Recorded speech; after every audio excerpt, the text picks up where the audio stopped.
Hello students, আমি Namita ma'am জ্ঞানজ্যোতি coaching সেন্টারের পক্ষ থেকে তোমাদের সকলকে জানাই আরো একবার স্বাগত। তো স্টুডেন্টস, আজকের ক্লাসে আমরা যে বিষয় নিয়ে আলোচনা করবো, দেখো তোমরা বোর্ডে দেখতে পাচ্ছ যে ষোড়শ মহাজনপদ মিথ। তো চলো দেরি না করে আমরা আজকের আলোচনা শুরু করি। তো দেখো, ষোড়শ মহাজনপদ সম্পর্কে জানার পূর্বে আমরা আলোচনা করব যে মহাজনপদ বলতে কি বোঝায়। ঠিক আছে, তো দেখো বলা হয়েছে যে মহাজনপদ শব্দটির অর্থ হলো কি বিশাল বা বৃহৎ রাজ্য। ঠিক আছে, তো মহা মানে কি? মহা মানে হলো যে বিশাল, এবং জনপদ মানে হলো কি মানুষের বসতি।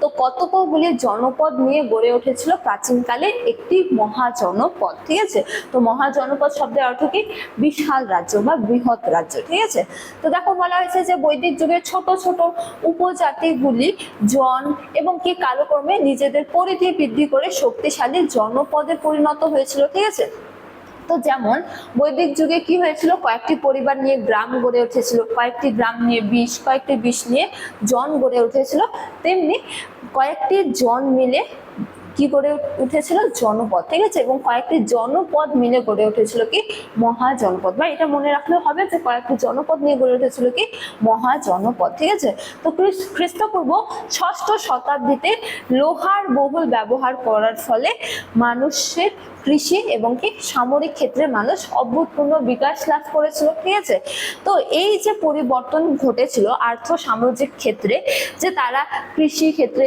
এবং সামরিক দিক থেকে সচ্ছল হয়েছিল লোহা আবিষ্কারের ফলে, এই আর্থ সামাজিক উন্নতির ফলে ছোট রাজ্যগুলি মিলে 16টি শক্তিশালী মহাজনপদ গঠিত হয়েছিল প্রাচীনকালে ভারতবর্ষে। ঠিক আছে, তো এই সময়কালে দ্বিতীয় নগরায়নের যুগও বলা হয় এই সময়কালকে। ঠিক আছে, তো প্রাচীন ভারতে বা প্রাচীনকালে ভারতবর্ষে কি হয়েছিল, 16টি শক্তিশালী মহাজনপদ গড়ে উঠেছিল। ঠিক আছে, তো এবারে আমরা আলোচনা করব সেই 16টি মহাজনপদ নিয়ে, কিন্তু তার আগে আমরা আলোচনা করব যে এই 16টি মহাজনপদ সম্পর্কে আমরা কোথা থেকে জানতে পারি বা কোন কোন উপাদান থেকে জানতে পারি। ঠিক আছে, তো দেখো প্রথমতম বলা যায় যে প্রাচীন ভারতের এই 16টি শক্তিশালী রাজ্য সম্পর্কে প্রধানত আমরা বৌদ্ধ ও জৈন ধর্মশাস্ত্র থেকে জানতে পারি। ঠিক আছে, প্রাচীন ভারতে এই যে 16টি শক্তিশালী মহাজনপদ ছিল, তাদের অবস্থান সম্পর্কে,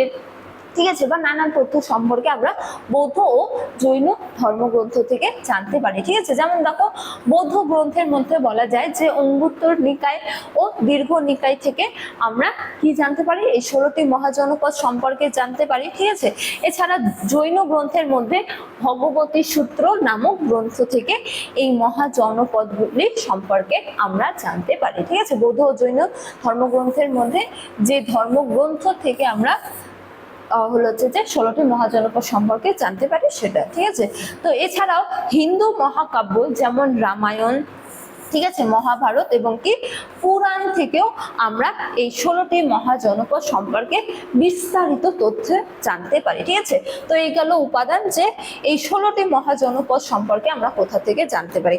এবারে এই যে 16টি মহাজনপদ রয়েছে, সেই 16টি মহাজনপদে কেমন শাসনতান্ত্রিক ব্যবস্থা বা শাসন ব্যবস্থার প্রচলন ছিল তা নিয়ে এবারে আমরা আলোচনা করবো। ঠিক আছে, তো কিছু কিছু মহাজনপদে রাজতান্ত্রিক ছিল, বা বলা যায় যে বেশিরভাগ জনপদে রাজতান্ত্রিক শাসন ব্যবস্থা প্রচলন ছিল, কিন্তু কেবলমাত্র দুটো মহাজনপদে প্রজাতান্ত্রিক শাসন ব্যবস্থার প্রচলন ছিল। ঠিক আছে, যেমন দেখো বলা হয়েছে যে ষোড়শ মহাজনপদের বেশিরভাগই ছিল কি রাজতান্ত্রিক। ঠিক আছে, বা বেশিরভাগ মহাজনপদগুলোতে কি ছিল, রাজতান্ত্রিক শাসন ব্যবস্থার প্রচলন ছিল। ঠিক আছে, তো এখানে রাজার হাতেই সমস্ত ক্ষমতা ন্যস্ত থাকতো। ঠিক আছে, রাজাই ছিল সর্বেসর্বা, বা বলা যায় যে সমস্ত ক্ষমতার ঊর্ধ্বে কে ছিল, রাজা, তার সিদ্ধান্তকে চূড়ান্ত বলে বিবেচনা করা হতো। ঠিক আছে, তো 16টি মহাজনপদের মধ্যে বেশিরভাগ মহাজনপদ কি ছিল, রাজতান্ত্রিক। ঠিক আছে, তো বংশানুক্রমিক ভাবে শাসন কার্য পরিচালনাও হতো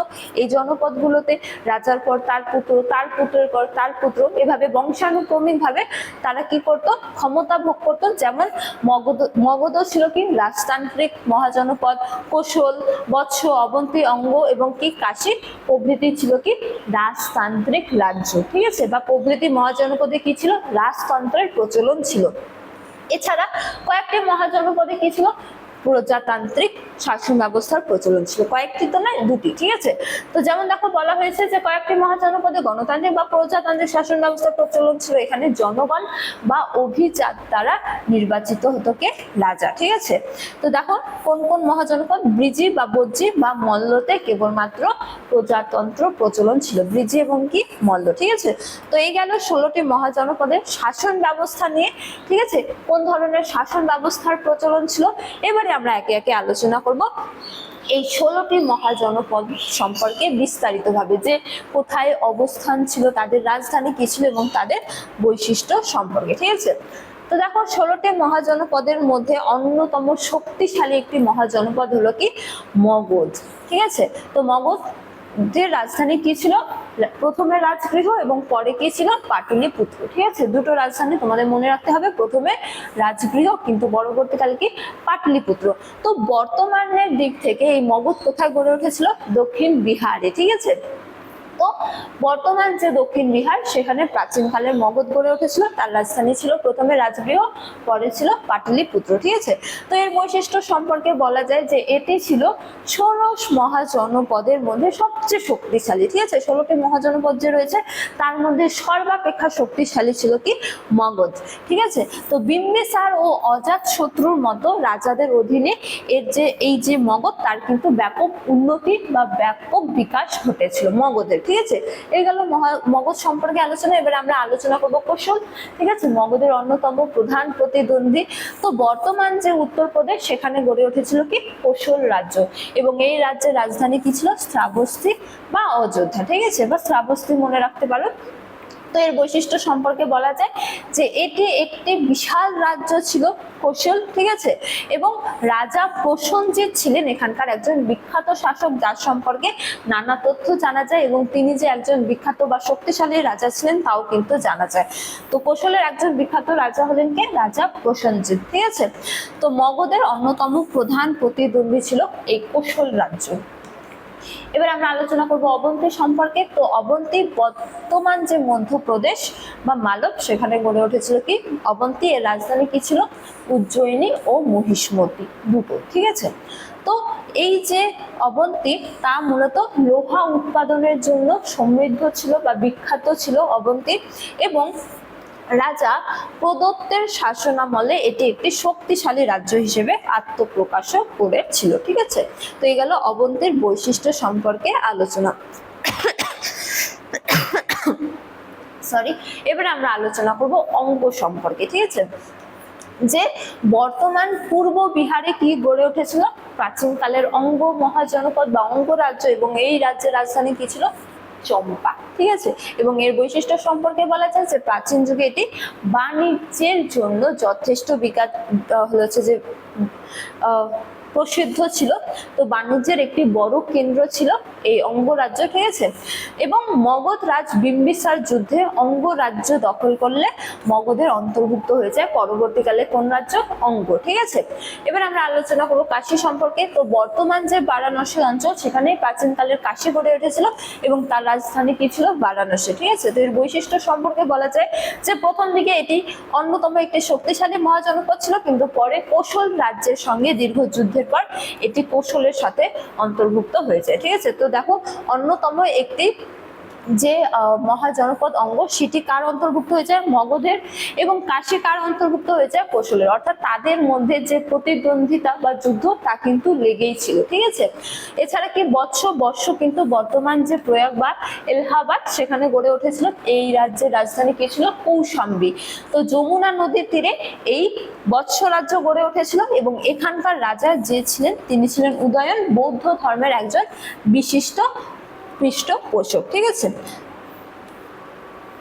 এবার আমরা অন্যতম প্রধান যে মহাজনপদ পাঞ্চাল এবং কি সুরসেন সম্পর্কে আলোচনা করব। তো বর্তমান যে দিল্লি বা মিরাট সেখানে গড়ে উঠেছিল কুরু রাজ্য, যার রাজধানী কি ছিল? ইন্দ্রপ্রস্থ বা হস্তিনাপুর। ঠিক আছে, তো এই কুরু রাজ্যের সম্পর্কে বলা যায় যে মহাভারতে কুরু রাজবংশের কিন্তু ব্যাপক উল্লেখ পাওয়া যায়। ঠিক আছে, এবং খ্রিস্টপূর্ব 6ষ্ঠ শতাব্দীর রাজনৈতিক গুরুত্ব কিছুটা হ্রাস পেয়েছিল তাও জানা যায়। ঠিক আছে, তো মহাভারতে কুরু রাজ্য সম্পর্কে জানা যায় যেখানে কুরু আর কি পাণ্ডবদের যুদ্ধ হয়েছিল। ঠিক আছে, তো এছাড়া পাঞ্চাল সম্পর্কেও মহাভারত থেকে জানা যায়। তো বর্তমান গঙ্গা যমুনার দোয়াব অঞ্চলে গড়ে উঠেছিল পাঞ্চাল রাজ্য, যার রাজধানী কি ছিল?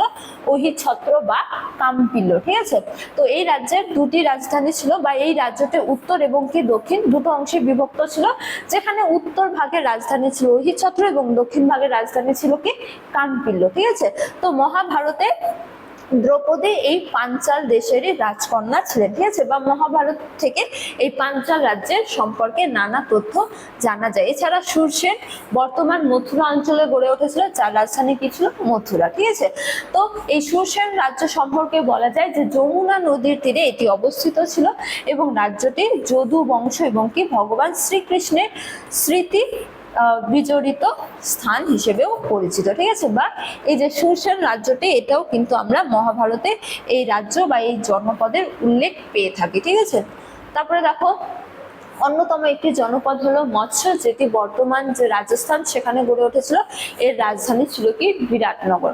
তো এই রাজ্য সম্পর্কে বলা যায় যে কুরু ও সুরসেন রাজ্যের পশ্চিম ভাগে এটি অবস্থিত ছিল এবং মহাভারতের যে পাণ্ডবরা ছিল তারা তাদের অজ্ঞাতবাসের সময় এখানে বসবাস করছিল। ঠিক আছে, অর্থাৎ এই যে জনপদগুলি রয়েছে এগুলোর উল্লেখ আমরা কিন্তু মহাভারতে পেয়ে থাকি। ঠিক আছে, তো চেদি রাজ্য বুন্দেলখণ্ড বর্তমান বুন্দেলখণ্ডে গড়ে উঠেছিল। এই রাজ্যের রাজধানী ছিল কি? শুক্তিমতি।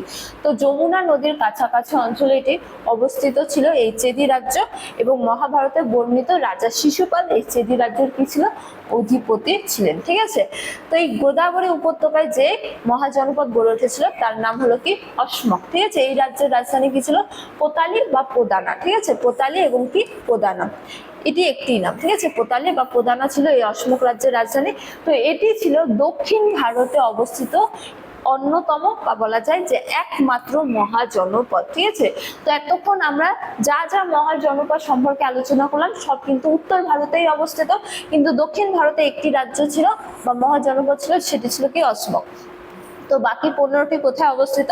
উত্তর ভারতে। ঠিক আছে, তো এটি হলো এই মহাজনপদের অন্যতম একটি বৈশিষ্ট্য। তারপরে দেখো গান্ধার সম্পর্কে বলা হয়েছে যে এটি বর্তমান যে পেশোয়ার বা আফগানিস্তান, ঠিক আছে, সেখানে গড়ে উঠেছিল এবং এই রাজ্যের রাজধানী কি ছিল? তক্ষশিলা। ঠিক আছে, তো এটি কিন্তু বর্তমানকালে ভারতবর্ষের বাইরে অবস্থিত গান্ধার। তো গান্ধার রাজ্যের প্রধান বৈশিষ্ট্য হলো যে গান্ধার বাণিজ্যের একটি বড় কেন্দ্র ছিল বা বাণিজ্যের জন্য প্রসিদ্ধ ছিল গান্ধার রাজ্য, এবং এর যে রাজধানী তক্ষশিলা তা প্রাচীন বিশ্বের অন্যতম বিশ্ববিদ্যালয় এখানে স্থাপিত ছিল এবং বৌদ্ধ শিক্ষার কেন্দ্র হিসেবে এটি জগৎ বিখ্যাত ছিল। ঠিক আছে, তো এই গেল গান্ধার সম্পর্কে। এছাড়া কি কম্বোজ, এটি কিন্তু বর্তমান দক্ষিণ পশ্চিম কাশ্মীরে অবস্থিত ছিল। ঠিক আছে, এবং এই রাজ্যের রাজধানী কি ছিল? রাজপুর। ঠিক আছে, তো গান্ধার রাজ্যের সংলগ্ন অঞ্চল নিয়ে এই কম্বোজ গড়ে উঠেছিল এবং প্রাচীনকালে এই রাজ্যটি উন্নত মানের ঘোড়া পালনের জন্য বিখ্যাত ছিল। ঠিক আছে, তো এই গেল কম্বোজ রাজ্যের অন্যতম একটি প্রধান বৈশিষ্ট্য সম্পর্কে। এবারে রয়েছে ব্রিজি বা বজ্জি, এটি বর্তমান উত্তর বিহারে অবস্থিত ছিল এবং এই রাজ্যের রাজধানী ছিল কি? বৈশালী। এর বৈশিষ্ট্য সম্পর্কে বলা যায় যে এটি 8টি উপজাতি, সেই 8টি উপজাতির মধ্যে অন্যতম হলো লিচ্ছবি, বিদেহ এবং কি জ্ঞাত্রিক। এই শক্তিশালী উপজাতি নিয়ে কি হয়ে উঠেছিল? এই রাজ্য গড়ে উঠেছিল এবং এটি প্রাচীন ভারতের অন্যতম শ্রেষ্ঠ প্রজাতান্ত্রিক রাষ্ট্র, যেটা আমরা আগেও আলোচনা করলাম। এছাড়া মল্ল বা মালব, এখানেও প্রজাতন্ত্র প্রতিষ্ঠিত ছিল। তো এটি বর্তমান গোরখপুরে গড়ে উঠেছিল, যার রাজধানী কি ছিল? কুশীনগর বা পাবাক। তো এটিও একটি স্বাধীন প্রজাতান্ত্রিক রাজ্য ছিল এবং মল্লদের রাজধানী কুশীনগরে গৌতম বুদ্ধ কি করেছিলেন?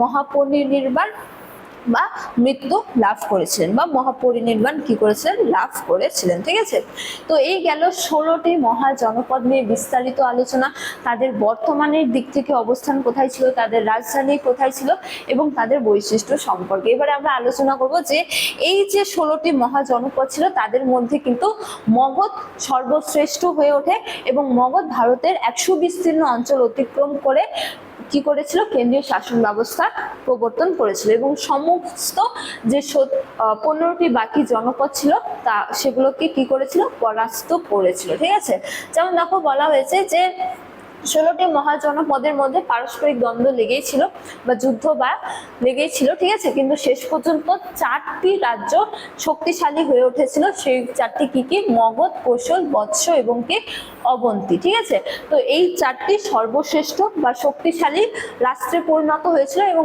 এই 4টির মধ্যে ক্রমে মগধ সর্বশ্রেষ্ঠ হয়ে উঠেছিল। যেমন দেখো বলা হয়েছে যে পরবর্তীতে হর্ষাঙ্ক বংশের রাজা বিম্বিসার এবং অজাতশত্রুর নেতৃত্বে মগধ অবিসংবাদিত শ্রেষ্ঠত্ব অর্জন করেছিল। ঠিক আছে, তো মগধের ভৌগোলিক অবস্থান অর্থাৎ এই 4টি রাজ্যের মধ্যে মগধ কিন্তু সর্বাপেক্ষা শক্তিশালী হয়ে উঠেছিল যোগ্য শাসকদের হাত ধরে। ঠিক আছে, এবং মগধের যে ভৌগোলিক অবস্থান রয়েছে, মগধের যে গঙ্গা নদী পথে বাণিজ্য চলতো, এছাড়া খনিজ লোহার প্রাচুর্য ছিল মগধে এবং কি শক্তিশালী সামরিক বাহিনীও ছিল মগধের।